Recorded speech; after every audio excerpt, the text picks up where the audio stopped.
Hi everyone, welcome to study word classes. तो friends, आज हम लोग मैथ पैडागोजी के क्वेश्चन करने वाले हैं। इसमें हम लोग 15 क्वेश्चन डिस्कस करेंगे जो कि आपके मैथ पैडागोजी की तरफ से पूछे जाते हैं, यानी मैथ पैडागोजी से पूछे जाते हैं। और आपके जो 15 नंबर आते हैं वो पैडागोजी से होते हैं और 15 नंबर जो होते हैं वो कंटेंट के होते हैं। तो आज हम लोग पैडागोजी का जो पार्ट है वो डिस्कस करने वाले हैं।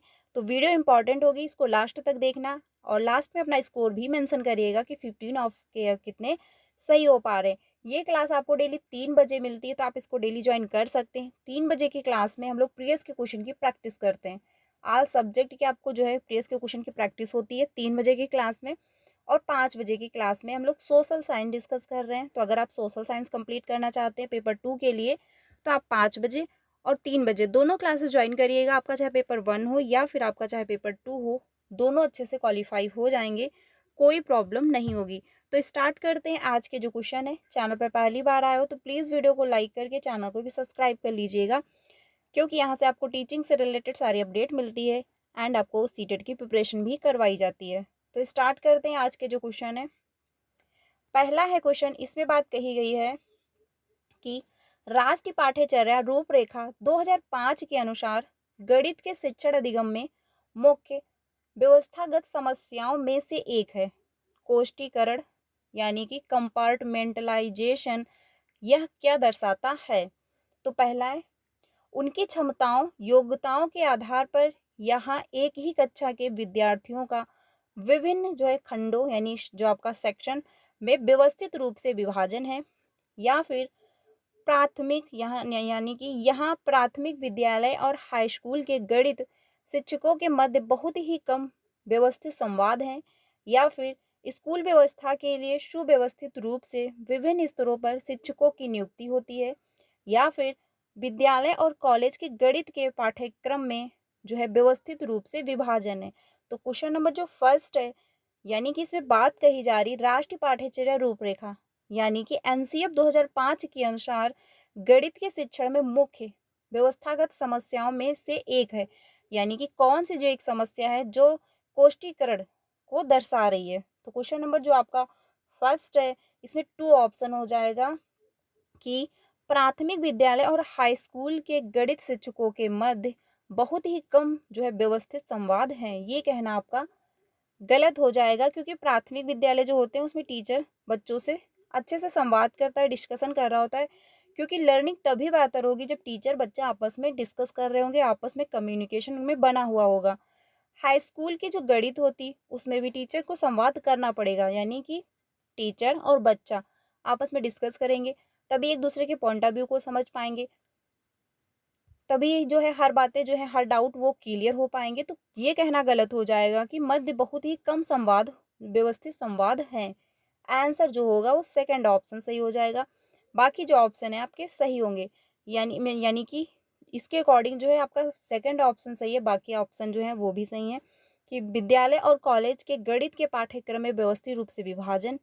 लेकिन इसमें आंसर जो होगा वो सेकंड ऑप्शन सही हो जाएगा। ठीक है, क्योंकि बात कही जा रही कि प्राथमिक विद्यालय और हाई स्कूल के गणित शिक्षकों के मध्य बहुत ही कम संवाद। तो अगर मैथ पढ़ानी है या डिस्कस करना है बच्चों के साथ, तो आपको अच्छी खासी जो है डिस्कशन करना पड़ेगा, क्योंकि मैथ जो है वो ये नहीं है कि आप आए क्लासरूम में लेक्चर दे के चले गए, उसको समझाना पड़ता है, एक्सप्लेन करना पड़ता है, हर एक स्टेप वाइज बच्चे को समझाना होता है।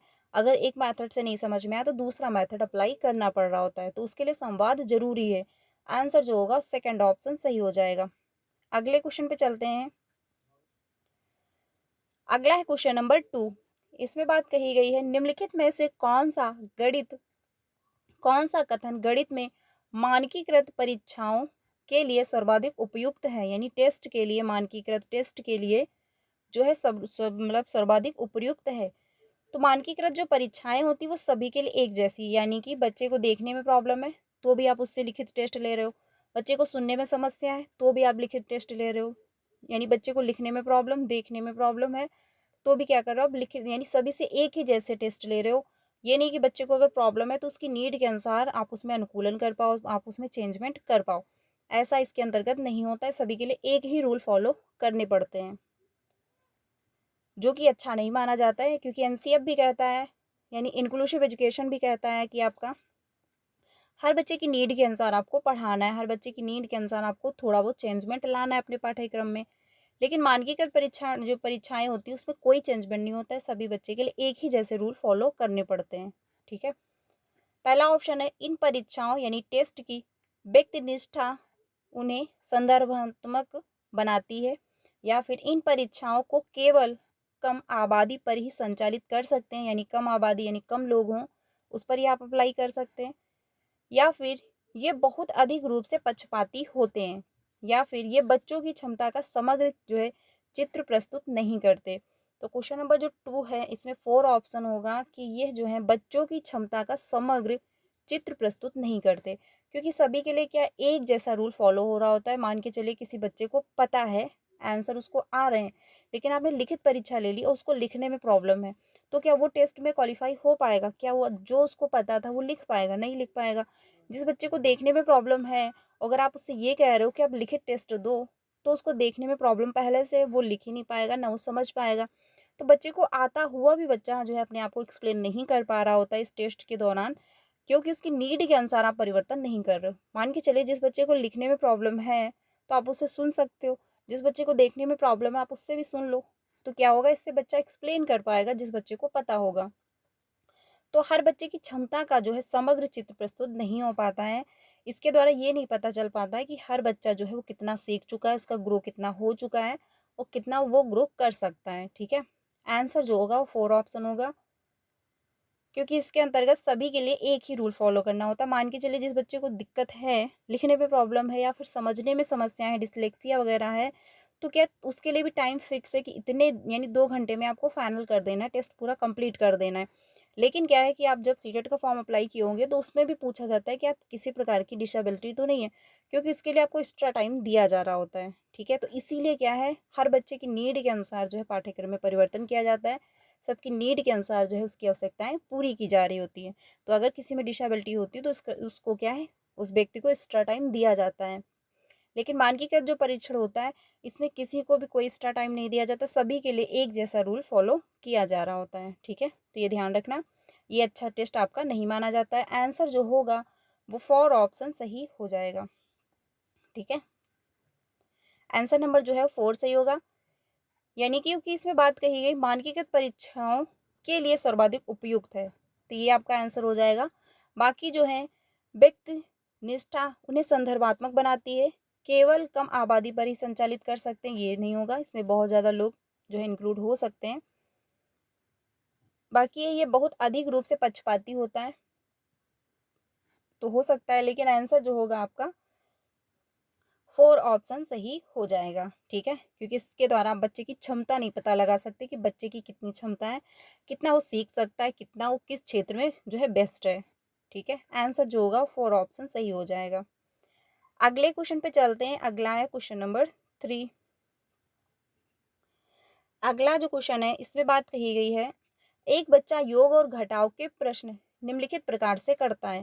पहला है 6 माइनस 3 कर रहा है तो 4 कर रहा है, लिख रहा है। 6 प्लस 4 तो बराबर 10 हो रहा है। 2 प्लस 7 बराबर 9, 9 माइनस 7 बराबर 3। उपर्युक्त परिस्थितियों में बच्चा निम्नलिखित में से किन अवधारणाओं का गलत तरीके से जो है अनुपयोग कर रहा है? तो आपको इसमें ये देखना है कि बच्चा जो है वो किस प्रकार की मिस्टेक जो है कर रहा है, ठीक है? पहला है स्थानीय मान, या फिर समानुपातिकता है बच्चे में, या फिर स्पष्ट गिनती करना, या फिर संख्यांक एवं संख्याओं का बोध। तो बच्चे में कौन सी प्रकार की गलती हो रही है? तो क्वेश्चन नंबर जो 3 है इसका आंसर हो जाएगा थर्ड, यानी कि पश्चगामी या फिर पश्च गिनती करना, ठीक है? आंसर जो होगा वो थर्ड ऑप्शन सही हो जाएगा, ठीक है? इसका आंसर जो होगा वो थर्ड ऑप्शन हो जाएगा, क्योंकि बच्चा क्या पश्चगामी उसमें पाया जा रहा है कि वो मतलब समझ नहीं पा रहा है। स्थानीय मान तो सही कर रहा है, समानुपातिकता भी है, संख्या एवं संख्याओं का बोध भी बच्चे को आ रहा है, लेकिन जो गलत कर रहा है वो पश्चगामी हो जाएगा, यानी पश्च गिनती करना। आंसर जो होगा वो आपका सेकंड ऑप्शन सही हो जाएगा, सॉरी थर्ड ऑप्शन सही हो जाएगा। अगले क्वेश्चन पे चलते हैं, क्वेश्चन नंबर 4 पे। अगला है क्वेश्चन नंबर 4। इसमें बात कही गई है निम्नलिखित में से कौन सा गणित में आकलन के लिए सबसे कम प्रासंगिक है, यानी कि सबसे कम इफेक्टिव है, जिसका सबसे कम प्रभाव पड़ता हो। तो पहला ऑप्शन है गणितीय दक्षता के पृथक संगठकों का जो है परीक्षण कीजिए बजाय उसके महत्वपूर्ण मूल्यवान पहलुओं के, या फिर जो महत्वपूर्ण हो उसे मापिए, उसे नहीं जो मापने में सरल हो, या फिर गणितीय समझ के आकलन में खुले सिर वाले प्रश्न भी महत्वपूर्ण होते हैं, या फिर आकलन को शिक्षक और अधिगमकर्ताओं को प्रतिपुष्टि प्रदान करनी चाहिए। तो क्वेश्चन नंबर जो 4 है इसमें फर्स्ट ऑप्शन सही हो जाएगा, क्योंकि क्या है इसमें बात कही जा रही गणितीय दक्षता के पृथक संगठकों का परीक्षण कीजिए, यानी कि बच्चे जो गणितीय क्षमता में कितने दक्ष हैं, कितना उनको आता है, तो हर बच्चे का आप अलग अलग टेस्ट लेते हैं बजाय उसके महत्वपूर्ण मूल्यवान पहलुओं पर। यानी कि आप ये नहीं देख रहे कि बच्चे को कितना आ रहा है, बच्चे को कहाँ पे प्रॉब्लम हो रही है, बल्कि आप ये देख रहे हो कि वो कितने इसमें मूल्यवान जो पहलू हैं आप उन पर फोकस कर रहे हो कि कौन कौन से इसमें मूल्यवान मूल्यवान जो है वो पहलू हैं। तो आंसर आपका क्या होगा, फर्स्ट ऑप्शन होगा, क्योंकि गणितीय दक्षता के पृथक संगठनों का परीक्षण कीजिए बजाय उसके महत्वपूर्ण मूल्यवान और पहलुओं के। यानी आप ये नहीं देख रहे कि मैथ जो है कितनी महत्वपूर्ण है, कितनी मूल्यवान है, इसको कैसे सॉल्व किया जाएगा, बल्कि क्या कर रहे हो, पृथक जो संगठकों हैं आप उनका जो है परीक्षण कर रहे हो। तो यही आपका सबसे कम इफेक्टिव होगा, यानी सबसे कम प्रभावशाली होगा। बाकी जो है जो महत्वपूर्ण हो उसके लिए मापिए, जो नहीं मतलब जो नहीं हो मापने के, ना मापने में सरल हो, यानी उसे नहीं जो मापने में सरल हो, यानी थोड़ा सा आप क्या है हाई लेवल का थोड़ा सा ऐड करोगे धीरे धीरे करके। गणितीय समझ के आकलन में खुले सिर वाले प्रश्न भी महत्वपूर्ण होते, तो बिल्कुल सही बात है, क्योंकि आप जब ओपन एंडेड क्वेश्चन करोगे तो बच्चे में तर्क वितर्क करने की क्षमता आएगी। बच्चा जो है तर्क वितर्क करेगा, कल्पनाएं करेगा, मानस मंथन करेगा, तो बच्चा जो है कॉग्निटिव का डेवलपमेंट होगा, अच्छे से वो चीज़ों को समझ पाएगा। आकलन को शिक्षक और अधिगमकर्ताओं को प्रतिपुष्टि प्रदान करना चाहिए, तो ये भी सही होगा, क्योंकि आकलन के द्वारा जो है जो आपका फीडबैक मिला आपको बच्चे का, उस पर आप प्रतिपुष्टि करोगे, आप उसको डिस्कस करोगे, बच्चों को बताओगे, समझाओगे जहाँ पर उसके द्वारा गलती हुई है। आंसर जो इसमें आपका पूछा है निगेटिव, तो निगेटिव का निगेटिव आंसर हो जाएगा, फर्स्ट ऑप्शन आपका सही हो जाएगा। ठीक है, अगले क्वेश्चन पे चलते हैं। अगला है क्वेश्चन नंबर 5। इसमें बात कही गई है प्राथमिक स्तर पर गणित शिक्षण हेतु गणितीय खेलों के उपयोग का कौन सा सबसे अच्छा उदाहरण होगा। यानी कि प्राथमिक स्तर की बात चल रही है 1 to 5 की, तो गणितीय शिक्षण हेतु यानी आप गणित सिखाना चाह रहे हो, तो गणितीय खेल के उपयोग का कौन सा, यानी आप गणित खेल के माध्यम से अगर बच्चे को सिखाना चाह रहे हो तो इसमें से कौन सा उदाहरण जो है बेस्ट होगा, ये आपको बताना है।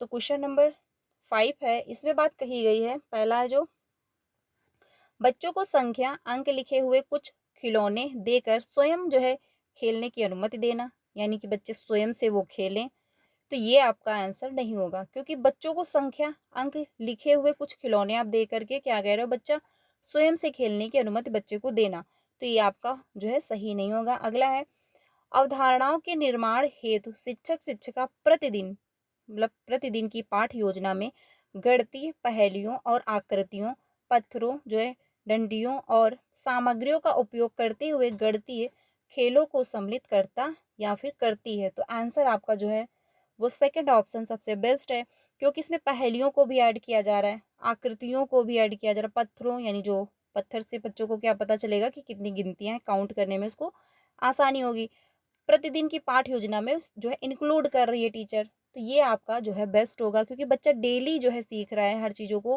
पहेलियों के माध्यम से बच्चे में तर्क करने की क्षमता विकसित होती है, वो थोड़ा अपना दिमाग लगा रहा होता है, क्योंकि पहेलियों में इंटरेस्ट भी आ रहा होता है बच्चे को, और साथ ही साथ सोचना भी पड़ता है कि इसका आंसर क्या होगा। तो आपने देखा होगा कि 1 to यानी 1 में और 2 में मतलब 1 to 5 में जो बुकें प्रिंट होती हैं उसमें क्या होता है, उसमें पहेलियाँ भी ऐड होती हैं, मैथ में भी होती हैं, ईवीएस में भी होती हैं, तो मैथ हुआ, हिंदी हुआ, तो सब में क्या है पहेलियाँ ऐड होती हैं। इस वजह से कि बच्चा जो है थोड़ा तर्क करे, थोड़ा वितर्क करे, तो उसमें संरचनात्मक जो है क्षमता विकसित हो। आंसर जो होगा वो सेकंड ऑप्शन सही होगा, क्योंकि प्रतिदिन यानी डेली रूटीन में जो ऐड किए जा रहे हैं ये सारे कार्यक्रम, तो इससे क्या है बच्चा जो है यानी बच्चा जो है अच्छे से गणित को भी सीखेगा, बच्चे में तर्क वितर्क करने की क्षमता भी डेवलप होगी।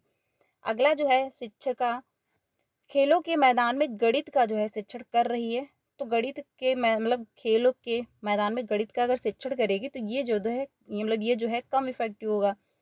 बच्चों को वीडियो जो है गेम खिलाना, तो ये एक वीडियो गेम खिलाने से बच्चे में कोई कॉग्निटिव डेवलपमेंट नहीं हो पाएगा, वो थोड़ा बहुत खेलेगा बट हाँ बच्चा इसमें इंटरेस्ट लेगा। लेकिन सबसे बेस्ट जो है वो आपका सेकंड ऑप्शन है, क्योंकि इसमें बहुत सारी सामग्री जो है ऐड की जा रही है। ठीक है, तो बच्चे का चौमुखी विकास आपका सेकंड ऑप्शन में हो पा रहा है। फोर ऑप्शन सही था, क्योंकि ये गणितीय चिंतन को बढ़ावा देते हैं। तो गणितीय चिंतन को जो गेम है वो बढ़ावा नहीं दे रहे होते।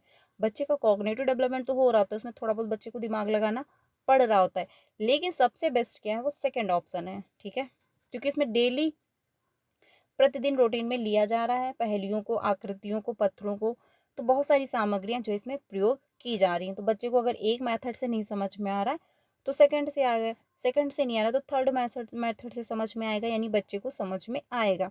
आंसर जो होगा वो सेकंड ऑप्शन सही हो जाएगा। और इस मेथड में हर बच्चा इंक्लूड भी रहेगा, तो ग्रुप लर्निंग भी हो रही होगी। ठीक है, अगले क्वेश्चन पे चलते हैं। अगला है क्वेश्चन नंबर 6। प्राथमिक स्तर पर गणित की पाठ्य पुस्तक में अनिवार्यता से यह अवसर उपलब्ध होने चाहिए, यानी कि प्राथमिक स्तर की बात चल रही है जिसमें से पाठ्य पुस्तक में अनिवार्यता से यह जो अवसर है उपलब्ध होने चाहिए, तो कौन से गणित की बात हो रही है। ठीक है, एक प्रश्न में कई जटिल अवधारणाओं का जो समाकलन होना, यानी एक प्रश्न में आप कई जो प्रश्न जो है जटिल वो आप इंक्लूड कर रहे हो, तो ये जो है अनिवार्य नहीं होगा, क्योंकि इसमें बच्चा जो कंफ्यूज हो जाएगा, वो कुछ सॉल्व नहीं कर पाएगा। क्योंकि बात हो रही प्राथमिक स्तर की, यानी 1 to 5 की बात चल रही है। 1 to 5 में बच्चे छोटे होते हैं। अभ्यास के लिए बहुत सारे प्रश्न देना, यानी आप अभ्यास के लिए बहुत सारे प्रश्न दे रहे हो, तो बच्चे को रोट मेमोराइजेशन नहीं करवाना, कंठस्थ नहीं करवाना, अभ्यास जो है बहुत बार नहीं करवानी, तो ये भी आपका गलत हो जाएगा। गणित में संदर्भात्मक समस्याएं जो है देना, बिल्कुल सही बात है कि गणित में आप क्या कर रहे हो, संदर्भात्मक समस्याएं, यानी एक दूसरे से कनेक्ट हो चीजें। ये नहीं कि आप कुछ भी मतलब आप कोई टॉपिक शुरू किए हो, उसका जो है एक दूसरे से जो आप एग्जाम्पल दे रहे हो वो एक दूसरे से कनेक्ट ही नहीं हो पा रहे हैं, तो क्या बच्चा चीज़ों को समझ ही नहीं पाएगा। तो जो आप एग्जाम्पल दो वो भी संदर्भात्मक होने चाहिए। जो आप टीचिंग प्रयोग कर रहे हो, जैसे आप जो है बच्चे की लर्निंग करवा रहे हो, तो एक दूसरे से कनेक्ट होनी चाहिए, मीनिंगफुल लर्निंग होनी चाहिए। आंसर जो होगा वो थर्ड ऑप्शन हो जाएगा। औपचारिक कलन विधि का अभ्यास कराना, ये भी आपका नहीं होगा, क्योंकि कलन विधि का अभ्यास जो है वो नहीं करवा सकते। ठीक है, तो आंसर जो होगा वो थर्ड ऑप्शन सही हो जाएगा कि गणित में संदर्भात्मक समस्याएं देना। ठीक है, आंसर जो होगा वो थर्ड ऑप्शन सही हो जाएगा। बहुत सारे प्रश्न के आप अभ्यास नहीं करवाएंगे, क्योंकि बच्चा जो है बहुत सारे प्रश्न एक ही जैसे अगर अभ्यास करेगा तो वो रट लेगा, बट उसका कोई कॉग्निटिव डेवलपमेंट नहीं हो पाएगा। आंसर थर्ड ऑप्शन बेस्ट है। अगले क्वेश्चन पे चलते हैं। अगला है क्वेश्चन नंबर 7। इसमें बात कही गई है स्थानीय विषय वस्तु और आशावाद के साथ राष्ट्रीय पाठ्य पुस्तक राष्ट्रीय शिक्षा नीति 2020 के अवलोक में निम्नलिखित में से कौन जो है दिए गए कथनों के अर्थ को निरूपित करता है। तो क्वेश्चन नंबर जो होगा इसमें, यानी कि इसमें जो आंसर होगा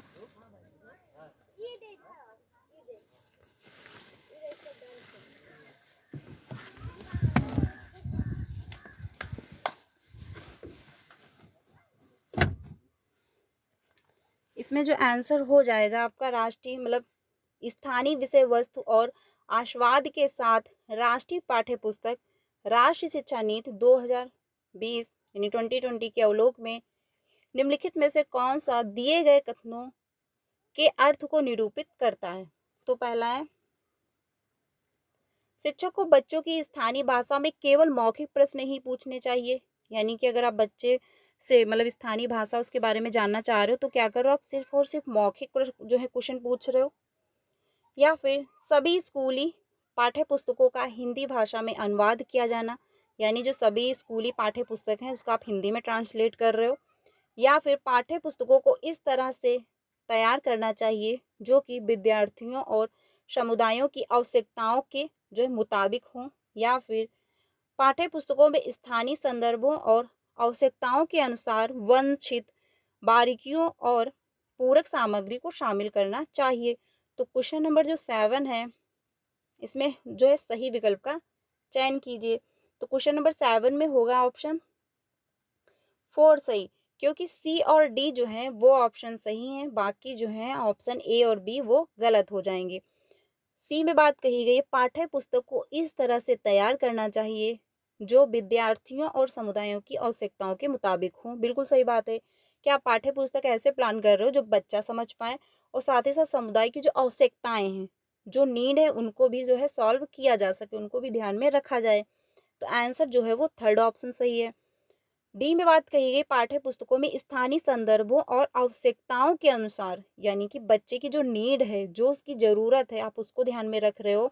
और साथ ही साथ स्थानीय संदर्भ, यानी बच्चा किस बैकग्राउंड से, आप उसको भी ध्यान में रख करके बच्चे की लर्निंग करवा रहे हो। उस हिसाब से एग्जाम्पल दे रहे हो। जैसे कि मान के चले बच्चा वंचित पृष्ठभूमि से है, बहुत ज़्यादा उसको रिसोर्स नहीं मिले हैं, तो अगर आप ऐसे एग्जाम्पल दोगे जिस बच्चे ने कभी जो चीज़ देखी ही नहीं, तो क्या वो चीज़ों को कनेक्ट कर पाएगा? नहीं कर पाएगा।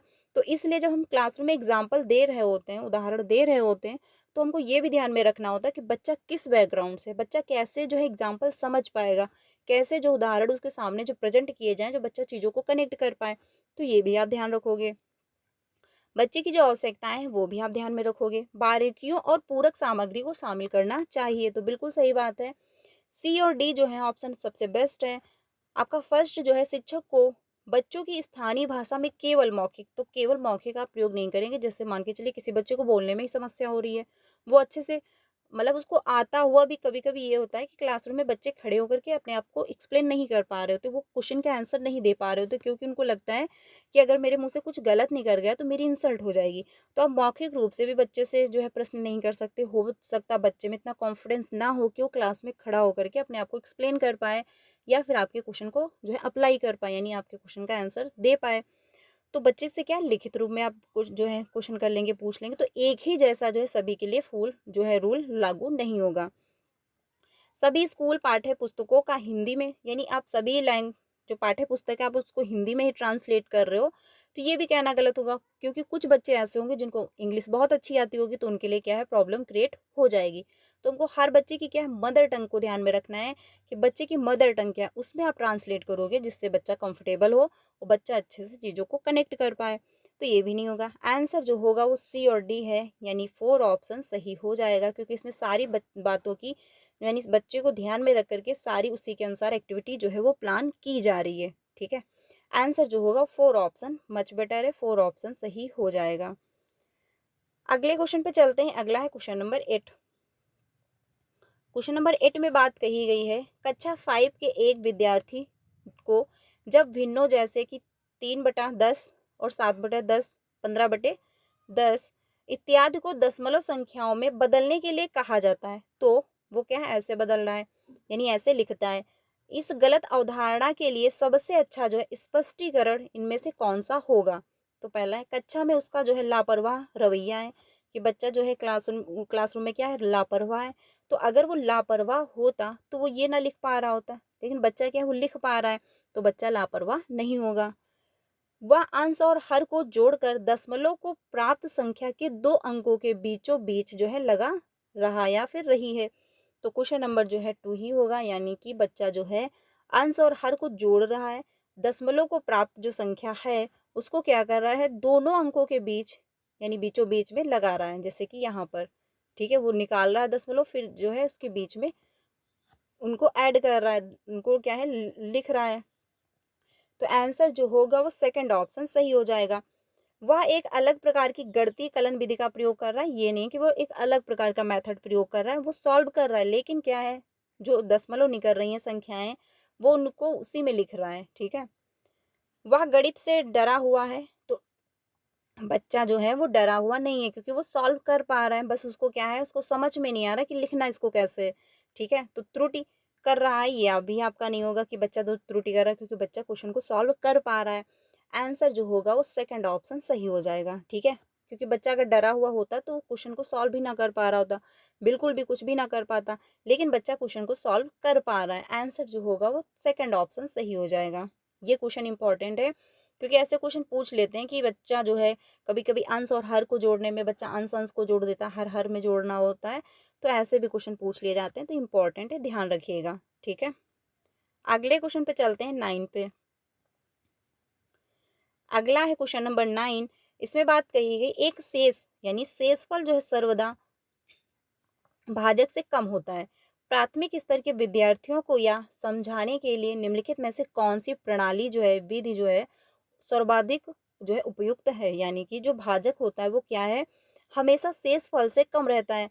तो ये प्राथमिक स्तर के बच्चे हैं यानी 1 to 5 के बच्चे हैं, तो आप उनको कैसे समझाओगे, कौन सा इसमें मेथड जो है प्रयोग करोगे जो बच्चे को अच्छे से समझ में आ जाए कि शेषफल से जो भाजक है वो क्या है, कम रहता है। तो पहला इसमें ऑप्शन है हस्तकौशल सामग्री जैसे कंकड़ों, गेंदों, टोकनों इत्यादि का उपयोग जो है भाजुकों के रूप में करें, जिनको विभिन्न तरीकों से बराबर, ठीक है, समूहों में बांटे और विद्यार्थियों को वंचित संबंध जो स्थापित करने दें। तो ये भी आपका आंसर सही हो जाएगा। अगला है अलग अलग शेषफल मिलने पर आधारित विभाजन को केवल 2 अंक की समस्याएं, ये भी आपका नहीं होगा, क्योंकि क्या है केवल 2 अंक की समस्याएं देंगे तो ये आपका पॉजिटिव नहीं होगा। श्यामपट्ट पर 1 या 2 विभाजक के प्रश्नों को हल करें और वंचित जो है संबंध स्थापित यानी वंचित संबंध जो है दर्शाएं, तो ये भी आपका नहीं होगा, क्योंकि आप ब्लैक बोर्ड पे आप सॉल्व कर रहे हो तो बच्चा एक्टिव नहीं होगा, जरूरी नहीं कि बच्चा एक्टिव हो, और होंगे भी बच्चे एक्टिव तो 30 बच्चे होंगे क्लासरूम में, तो जरूरी भी नहीं कि 30 बच्चे एक्टिव हो सकता है उसमें से 50 बच्चे एक्टिव होंगे, बाकी क्या है 15 बच्चे एक्टिव होंगे, बाकी क्या है कुछ मस्ती कर रहे होंगे, कुछ आपस में बात कर रहे होंगे, कुछ अपना वर्क वर्क कंप्लीट कर रहे होंगे। तो हर बच्चा अपनी अपनी एक्टिविटी में लगा हुआ होगा, ये भी आपका जो है पॉजिटिव नहीं है। संबंध को प्रमाणित करने के लिए गुणन एवं योग का जो है आप उपयोग करेंगे, तो ये भी नहीं, क्योंकि गुणन और योग का यहाँ पे कोई बात नहीं की जा रही, यहाँ पे बात हो रही शेषफल और भाजक की, तो ये भी नहीं होगा। आंसर होगा आपका फर्स्ट ही ऑप्शन, क्योंकि फर्स्ट ऑप्शन में बात कही जा रही हस्त कौशल सामग्री, यानी आप हस्त कौशल सामग्री का प्रयोग कर रहे हो, जो बच्चा देख रहा है अपनी लाइफ में प्रयोग में ला पा रहा है, तो इससे क्या है बच्चा समझ पाएगा। फिर आप क्या कर रहे हो, उपयोग भाज्यों के रूप में करें, जिनको विभिन्न तरीके से बराबर समूह में बांट रहे हैं, यानी आप क्या कर रहे हैं बराबर समूह में डिवाइड कर रहे हैं कि हाँ इसमें 4 हैं तो इसमें भी 4 हैं, ठीक है। फिर विद्यार्थियों को वंचित संबंध स्थापित करने के लिए कह रहे हो, तो बच्चा इसमें अपना दिमाग लगाएगा, बच्चा अपना प्रयोग करेगा, फिर वो चीज़ों को समझ पाएगा। आंसर जो होगा फर्स्ट ऑप्शन बेस्ट है, बाकी ऑप्शन जो है आपके सेकंड और थर्ड और फोर्थ नहीं होंगे। आंसर होगा फर्स्ट ऑप्शन, ठीक है, क्योंकि इसमें हस्त कौशल सामग्री का प्रयोग किया जा रहा है, बच्चा इंटरेस्ट भी लेगा और बच्चा हर सामग्री को इंक्लूड कर पाएगा, क्योंकि बच्चे ने अपनी जो एनवायरनमेंट में चीज़ों को देख रखा है पहले से, तो वो अच्छे से समझ पाएगा। आगे चलते हैं अगले क्वेश्चन पे। अगला है क्वेश्चन नंबर 10। इसमें बात कही गई है वेन हिले के ज्यामितीय चिंतन के जो है सिद्धांत के अनुसार प्राथमिक कक्षा के बच्चों में दृश्यीकरण जो है के बुनियादी स्तर की अवधारणा के बारे में निम्नलिखित में से कौन सा कथन सत्य है। तो वेन हिले की थ्योरी मैंने डिस्कस की है, आपको यही मेरे चैनल पे मिल जाएगी, तो अगर आपने नहीं देखा तो वो भी जाकर के ज्वाइन करिएगा। मैथ पेडागोजी की मैंने पूरी कंटेंट की क्लास बनाई हुई है, तो आप लोग जाकर के उसको ज्वाइन कर सकते हैं। मैथ हुआ आपका, ईवीएस है, हिंदी पेडागोजी है, सीडीपी है, तो हर मतलब सब्जेक्ट के जो कंटेंट है जो थ्योरी है वो सब कुछ मैंने डिस्कस किया है, आपको बहुत अच्छे से समझ में आएगा। प्ले लिस्ट बनाई हुई है, आप लोग जा करके ज्वाइन कर सकते हैं। ये अब हम लोग क्या कर रहे हैं, प्रैक्टिस कर रहे हैं, क्योंकि अब जो है ज़्यादा टाइम भी आप लोगों के पास नहीं बचा हुआ है। 7 जुलाई को आपका एग्ज़ाम है, ठीक है। तो इसमें पहला ऑप्शन है बच्चे जो है ज्यामितीय आकृतियों को उनके गुण धर्मों के आधार पर पहचानने में सक्षम हो रहे हैं, यानी बच्चे जो है उनके आकृति, यानी जैसे ये बना हुआ है त्रिभुज, तो बच्चा क्या बोल रहा है कि समोसा जो बना है वो त्रिभुज आकार का है। गोल जो है ये क्या है, बच्चा बता देगा कि ये गोल क्या है, वृत्त है। तो बच्चा हर चीजों को उनकी आकृतियों के बच्चे का शेप और साइज पे ध्यान आ रहा है, ठीक है। इस स्तर पर ज्यामितीय चिंतन प्रमेयों के निगमन से संबंधित होता है, तो ये आपका ऊंचे क्लास में हो जाता है, जहाँ पे जो है नियम जो है सिखाए जा रहे होते हैं मैथ के, जिसमें क्या रूल फॉलो किए जा रहे होते हैं, सूत्र होते हैं, बच्चों को रटना होता है, मतलब बच्चों को ध्यान में रखना होता है। अगला है बच्चे ज्यामितीय आकृतियों को उनके स्वरूप और दिखावट के आधार पर पहचानने में सक्षम होते हैं। अगला है इस स्तर पर ज्यामितीय चिंतन जो है सम ज्यामितीय आकृतियों की परिभाषाओं से संबंध होता है, तो परिभाषाओं से संबंध नहीं होता, क्योंकि दृश्यीकरण यानी बच्चा जो है फर्स्ट स्टेज पर ही होता है। तो आंसर होगा थर्ड ऑप्शन की बच्चे ज्यामितीय आकृतियों को उनके स्वरूप और दिखावट, यानी जैसा सेफ दिख रहा है, यानी अगर ये दिख रहा है तो बच्चे को समझ में आ रहा है त्रिभुज है, यानी बच्चे का ध्यान कहाँ पे होता है, उसके शेप और साइज पे होता है। जैसे कि ये चौकोर है तो बच्चा कहेगा ये वृत्त है, ये आयत है, ये वर्ग है। तो बच्चा कैसे समझ पा रहा है, बच्चे का ध्यान यहाँ पर है। बच्चा ये नहीं समझ पाएगा कि वो जो आयत है और जो वर्ग है, वृत्त है, इसमें क्या अंतर है, अंतर नहीं समझ पा रहा। बट हाँ, बच्चा शेप और साइज पे ध्यान पहुंचा रहा है, उस पर ध्यान दे रहा है। उसी के अनुसार वो पहचान पा रहा है कि ये जो वृत्त है, यानी ये जो है त्रिभुज है, या फिर ये वृत्त है, ये आयत है, ये वर्ग है। तो बच्चे कैसे समझ पा रहा है, उसका शेप और साइज पे ध्यान है। ठीक है, आंसर जो होगा वो थर्ड ऑप्शन जो है सही हो जाएगा। 4 ऑप्शन नहीं होगा। जो परिमेय होते हैं ये आपके फर्स्ट स्टेज पे ना होकर के आपके थर्ड और फोर्थ स्टेज पे होते होंगे, यानी कि इस स्टेज पे नहीं होता, क्योंकि बच्चा इस पे क्या होता है, शेप और साइज पे ध्यान होता है, यानी उसके बनावट पे ध्यान होता है। ठीक है, आंसर थर्ड ऑप्शन सही हो जाएगा। गुणधर्मों यानी उसके क्या विशेषताएं हैं, क्या यानी मतलब A+2+ क्या होता है, तो इसमें बच्चा जो है ध्यान नहीं दे रहा है। बच्चा का ध्यान कहाँ पे है, शेप और साइज पे, यानी दिखावट और आधार पर, दिखावट के आधार पर बच्चा पहचान पा रहा है। जैसा जो दिख रहा है वैसा वो समझ पा रहा है। आंसर जो होगा वो आपका थर्ड ऑप्शन सही होगा। यानी बच्चे को ये नहीं आ रहा है कि इसका परिमाप कितना निकलेगा, इसका क्षेत्रफल कितना होगा, वो बच्चा नहीं समझ पा रहा है। अभी अभी उसका ध्यान क्या है कि ये जो है 3 कोने का बना हुआ है, तो ये क्या त्रिभुज है, ये आयत है, ये वृत्त है, ये वर्ग है, ऐसे बच्चा समझ पा रहा है। उसका जो देख रहा है वैसे वो समझ पा रहा है। आंसर थर्ड ऑप्शन हो जाएगा। अगले क्वेश्चन पे चलते हैं, 11 पे। 11 जो है इसमें बात कही गई, राष्ट्रीय और बच्चों के श्रेष्ठ समग्र भविष्य को सुनिश्चित करने के लिए राष्ट्रीय शिक्षा नीति जो आपका NEP 2020 के अनुसार शिक्षकों की अभिप्रेरणा और उनका सशक्तिकरण जरूरी है। इस जो है दृष्टि कथन को साकार करने के लिए CPDP जैसे अवसरों को आरंभ करने का जो है सुझाव दिया गया है। CPDP का अर्थ है, यानी CP और आपका CPD, ये क्या है आपका, तो इसमें जो है क्वेश्चन नंबर 11, इसमें पहला ऑप्शन है सेंट्रल प्रोफेशनल डेवलपमेंट, या फिर कोर प्रिंसिपल डेवलपमेंट, या फिर क्यूरिकल जो प्रोफेशनल डेवलपमेंट होगा, या फिर कंटिन्यूअस आपका प्रोफेशनल डेवलपमेंट होगा। तो क्वेश्चन नंबर 4 ही होगा, क्योंकि कंटिन्यूअस प्रोफेशनल जो है डेवलपमेंट हो जाएगा। इसका फुल फॉर्म क्या होता है, कंटिन्यूअस प्रोफेशनल डेवलपमेंट। ठीक है, आंसर जो होगा वो 4 ऑप्शन से होगा, ध्यान रखना, इंपॉर्टेंट क्वेश्चन है, हो सकता है आपसे पूछ लिया जाए, क्योंकि क्या है, ये फिक्स आंसर है कि इसका यही आंसर होगा। ठीक है, आंसर जो होगा 4 ऑप्शन होगा। सेंट्रल प्रोफेशनल डेवलपमेंट ये नहीं होगा, कोर प्रिंसिपल ये भी नहीं होगा, का ये भी नहीं होगा। आंसर जो होगा वो 4 ऑप्शन सही हो जाएगा। अगले क्वेश्चन पे चलते हैं, 12 पे। क्वेश्चन इंपॉर्टेंट है, ध्यान रखिएगा। मूल्यांकन विद्यार्थियों की समस्या सॉरी मूल्यांकन विद्यार्थियों की सामान्य विशिष्ट अधिगम कठिनाइयों के निदान में और उनके अनुसार उपचारिक शिक्षण की योजना बनाने में डैश डैश की सहायता करता है। तो शिक्षकों की करेगा, या फिर अभिभावक की, या फिर शैक्षिक अधिकारियों की, या फिर स्कूल निरीक्षक की। तो क्वेश्चन नंबर जो 12 है इसमें फर्स्ट ऑप्शन हो जाएगा कि शिक्षकों की, क्योंकि मूल्यांकन विद्यार्थियों की सामान्य विशिष्ट, यानी कि बच्चे की जो नॉर्मल कठिनाइयां हैं, जो विशिष्ट हैं, यानी जो टफ हैं, उनका जो है कठिनाइयों के निदान में और उसके अनुसार औपचारिक शिक्षण। तो ये सारा प्लान किस जो है ये किसको हेल्प कर रहा है, ये टीचर को हेल्प कर रहा है, क्योंकि मूल्यांकन के दौरान टीचर को ये पता चल पाता है कि हाँ, जो मेरे क्लासरूम में 30 बच्चे बैठे हुए हैं तो उनको कहाँ पे प्रॉब्लम हो रही है, किस बच्चे को देखने में समस्या हो रही है, किस बच्चे को सुनने में प्रॉब्लम है, किस बच्चे को चलने में समस्या है, कौन सा बच्चा जो है जल्दी चीज़ों को नहीं समझ पा रहा है, कौन सा बच्चा कैसे एक्सप्लेन कर रहा है, कौन सी बच्चे की मदर टंग है, बच्चा कैसे चीज़ों को कहाँ पे भूल रहा है, कहाँ पे समझ पा रहा है, बच्चा कैसे चीज़ों को कनेक्ट कर पाएगा। तो ये सारा जो एनालिसिस हो रहा होता है आपका मूल्यांकन के दौरान। तो टीचर को जो है हेल्प मिलती है अपनी टीचिंग मेथड में जो है परिवर्तन लाने में, अपने टीचिंग मेथड में प्रयोग लाने में, यानी कि आंसर जो होगा वो फर्स्ट ऑप्शन होगा। अभिभावक की यहाँ पे कोई बात नहीं हो रही है, शैक्षिक अधिकारियों की भी नहीं होगी, और ना ही स्कूल जो है निरीक्षक की होगी, क्योंकि टीचर जो है बच्चे को लर्निंग करवाता है। तो मूल्यांकन अगर करेगा टीचर, तो टीचर को मदद मिलेगी कि बच्चे को कहाँ पे प्रॉब्लम हो रही है, कहाँ पे मेरे द्वारा प्रॉब्लम हो रही है कि बच्चा जो समझ नहीं पा रहा।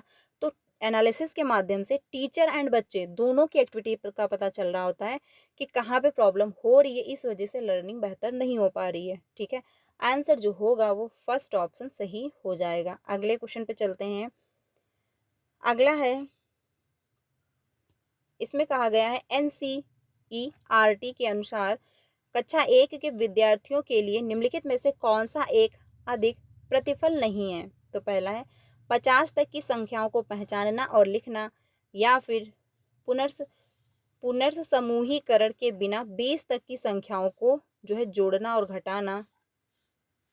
अगला है जोड़ की अवधारणा को जो है गुणन तक विस्तारित करना, या फिर किसी दो अंकी संख्या में अंक के स्थानीय मान को पहचानना। तो क्वेश्चन नंबर जो 13 है, इसमें थर्ड ऑप्शन सही हो जाएगा कि जोड़ की अवधारणा को गुणन तक विस्तारित करना। ये आपका जो है नहीं होगा, क्योंकि निगेटिव आंसर हो जाएगा कि गुणन की यानी जोड़ की अवधारणा को क्या कर रहे हो आप, गुणन तक विस्तारित कर रहे हो। तो इसमें क्या है, बच्चे को कंफ्यूजन होगी, क्योंकि बच्चा क्लास 1 का है, वो गुणा जो है वो नहीं समझ पाएगा। वो अभी छोटा है, क्लास 1 का है, उसको क्या 1 2 आने चाहिए, गिनती आनी चाहिए, पहाड़ा आना चाहिए, यानी टेबल आने चाहिए, और धीरे धीरे करके बच्चे को जोड़ घटाना आना चाहिए, क्योंकि क्या है बच्चा 1 क्लास का है। तो जो आपका NCERT है उसके तहत क्या होता है कि बच्चे को 50 तक की संख्याओं में पहचानना आना चाहिए, कि ये 1 लिखा हुआ, ये 2 लिखा, ये 3 लिखा, ये 4 लिखा। बच्चे जो है 50 तक वो संख्याओं को पहचान पाए कि क्या लिखा हुआ है। और बच्चे यानी कि जैसे कि 20 है, 19 है, यानी पुनः यानी रिपीट कर पाए जो है, वो बच्चे संख्याओं को जोड़ना और घटाना भी बच्चे को आना चाहिए 20 तक, कि वो संख्याओं को जोड़ पाए और घटा ले। किसी दो अंकी संख्याओं में अंक के स्थानीय मान को पहचानना, यानी कि बच्चे अगर दो संख्याएं दी हुई हैं मान के चलिए, तो बच्चा क्या इसमें समझ पाए दो संख्याओं में कि स्थानीय मान कौन सा होगा। तो ये जानिए, यानी ये उम्मीदें की जाती हैं बच्चे से, क्योंकि क्लास में बच्चा क्या है, फर्स्ट क्लास में, यानी बच्चा क्या अभी छोटा है। तो ये आप उस बच्चे से उम्मीद नहीं कर सकते कि गुणन तक वो विस्तार कर पाए। ठीक है, आंसर जो होगा वो थर्ड ऑप्शन सही हो जाएगा। अगले क्वेश्चन पे चलते हैं। अगला है सेकेंड लास्ट है। कक्षा 5th के एक शिक्षक श्री जोसेफ ने जो है विभिन्न को दर्शाने के लिए एक वृत्त का चित्र बनाने और उसे छायांकित करने का जो है क्रियाकलाप दिया। ठीक है, श्री जो है जोसेफ ब्रून के अधिगम सिद्धांत के किस मोड यानी का उपयोग कहाँ मतलब यहाँ कर रहे हैं, यानी कि जो आपका सिद्धांत ब्रूनर का जो सिद्धांत दिया गया है वो कौन सा प्रयोग कर रहे हैं। तो अमूर्त है, या फिर दृश्य मापिता है, या फिर अभिदर्शन है यानी अभिप्रदर्शन है, या फिर सांकेतिक है। तो क्वेश्चन नंबर जो है 14, इसमें 2 ऑप्शन सही हो जाएगा, यानी कि दृश्य मापिता है, यानी कि आइकोनिक है। तो इसमें क्या है, प्रयोग ये हो रहा है कि वृत्त जो है बनाने और उसे छायांकित करने का जो है क्रियाकलाप दिया जा रहा है। तो आंसर जो होगा वो सेकेंड ऑप्शन होगा। इंपॉर्टेंट है, ध्यान रखना, ये पूछ सकता है, क्योंकि ब्रून के जो सिद्धांत दिए हैं वो कभी कभी मैथ में पूछ लेता है। ठीक है, आंसर जो होगा वो जो है सेकेंड ऑप्शन सही हो जाएगा। अगले क्वेश्चन पे चलते हैं। अगला है निम्नलिखित में से कौन सा कथन सत्य नहीं है, यानी कौन सा जो है कथन वो सत्य नहीं है। तो पहला है आकृतियों का परिमाप समान किंतु क्षेत्रफल जो है भिन्न हो सकता है, या फिर आकृतियों का क्षेत्रफल समान किंतु परिमाप जो है भिन्न हो सकता है, या फिर एक से अधिक आकृतियों का क्षेत्रफल समान हो सकता है, या फिर किसी आकृतियों के आयामों को जाने बिना उसके आयतन का अनुमान नहीं लगाया जा सकता। तो क्वेश्चन नंबर जो 15 है 4 ही ऑप्शन होगा कि किसी आकृतियों के आयामों को जाने बिना उसके आयतन का अनुमान नहीं लगाया जा सकता। तो ये कहना आपका गलत हो जाएगा। तो निगेटिव जो है, निगेटिव का निगेटिव आंसर होगा, यानी 4 ऑप्शन जो है वो क्या है, सही हो जाएगा। बाकी जो है आकृतियों का परिमाप जो है समान किंतु क्षेत्रफल भिन्न हो सकता है। जरूरी नहीं है कि जिसका परिमाप जो है समान है वो उसका जो है क्षेत्रफल भी समान होगा। तो ये तो सही है। आकृतियों का क्षेत्रफल समान हो किंतु जो है परिमाप भिन्न हो सकता है, ये भी सही है कि हो सकता है क्षेत्रफल समान हो पर लेकिन परिमाप जो है वो भिन्न हो सकता है। ठीक है, एक से अधिक आकृतियों का क्षेत्रफल जो है वो समान हो सकता है, लेकिन 4 ऑप्शन आपका सही होगा, क्योंकि निगेटिव का क्या है, निगेटिव आंसर हो जाएगा। ठीक है, 4 ऑप्शन आपका सही हो जाएगा। तो फ्रेंड्स ये 50 क्वेश्चन थे, यानी 15 क्वेश्चन थे, मैंने आप लोगों के साथ डिस्कस किए। आई होप आपको हेल्प मिली होगी। तो 15 ऑफ के कितने सही हुए वो आप लोग कमेंट में बताइएगा, क्योंकि इससे क्या होगा, आपका एनालिसिस हो जाएगा। आपको समझ में आएगा कि मैथ पेडागोजी जो है आपकी कितनी स्ट्रांग हो चुकी है। ये क्लास डेली 3 बजे मिलती है, तो आप इसको डेली ज्वाइन करिएगा। आपका अच्छे से पेपर 1 हो या फिर आपका पेपर 2 हो, दोनों क्वालीफाई हो जाएंगे, कोई प्रॉब्लम नहीं होगी। तो आज के लिए इतना ही रखते हैं। क्लास अच्छी लगी हो तो लाइक करिएगा, बाकी अपने सारे फ्रेंड को शेयर करिएगा जो भी सीटेट की प्रिपरेशन कर रहे हैं, पेपर 1 हो या फिर आपका पेपर 2 हो। तो आज के लिए इतना ही रखते हैं, मिलते हैं नेक्स्ट वीडियो में। Thank you.